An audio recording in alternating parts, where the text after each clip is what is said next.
Welcome back to Alternative Authority Content, and in this video we are going to be talking about creating a pre-recorded audio show or podcast.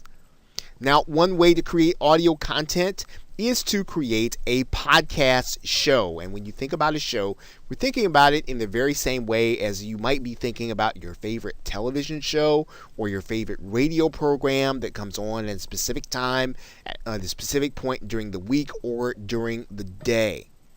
Now, typically with a podcast show or an audio show of any kind, you are going to be pre-recording the audio and uploading it to some place in order to host it.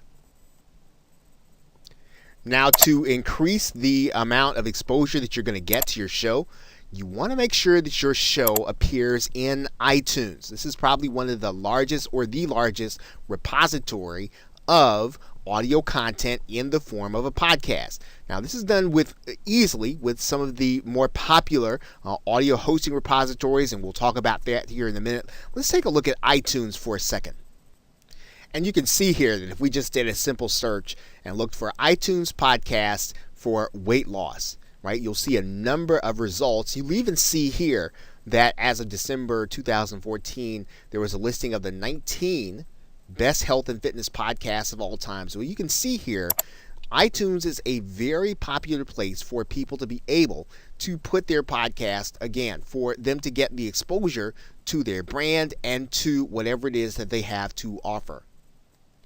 Now, when you do your podcast, what you're going to be doing, of course, is you are going to be making your audio available on a regular basis on a website or in an audio repository. Now, we've used that term a couple of times now, so what do we mean by audio repository?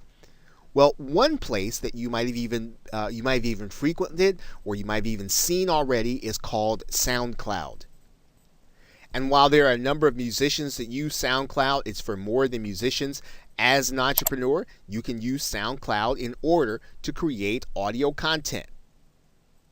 And all you'll have to do is to go here to create an account, and in the same way that you see this, and let's just, for the sake of argument, let's just type in weight loss. And as you can see here, there are people that are creating content specifically for their particular niche and weight loss. So you can use SoundCloud as your repository to upload your audio and to hold it so that people can either listen to it on SoundCloud, or you can actually link to it from your website. Another place where you can actually listen to audio is called Stitcher. It's another place where you can actually upload your audio. As you can see here, Stitcher can be found using a simple Google search.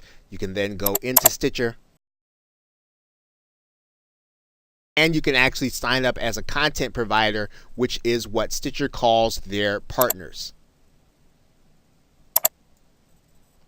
Another location for you to put your audio would be a website called Spreaker, which actually comes with a built-in advantage because not only does it come connected to iTunes, but it also comes with a connection to iHeartRadio, which is actually inside of many automobiles as well as terrestrial radio. And Spreaker can be found with a simple Google search. You can go inside, and you'll see here that Spreaker is designed for you to create your own podcast or radio show. Right? Fairly simple to use once you already have the equipment that we've talked about that you need to have to get started. And podcasting can be now a very effective way for you to get your content in front of a number of people that you might not have been able to do so just a few years ago, because now iTunes and iHeartRadio is available inside of automobiles. And you're seeing this being discussed in a number of different places online. Now, if you're looking to create your content or your podcast audio using interviews, there are a couple of easy ways in order to do that. One of the easiest ways to do that is to record the audio using Skype. There are a number of Skype recorders available, one of which probably is the most popular, called Pamela for Skype. There's also the program Evair and the program Ecamm for Mac if you're still looking to use Skype. The other way to do it is to use a website called freeconferencecall.com. And on freeconferencecall.com, all you're going to need to do is to have your interviewee call in. And then when you have your interviewee call in, freeconferencecall.com will actually produce the MP3 for you that you can use to upload to the various services that we have been talking about. So it is possible to pre-record your audio content to then upload to one of the repositories and then make that audio available to anyone, whether or not they're watching on your website or listening on your website or listening on social media. Okay, so with that, thanks, and I will see you in another video.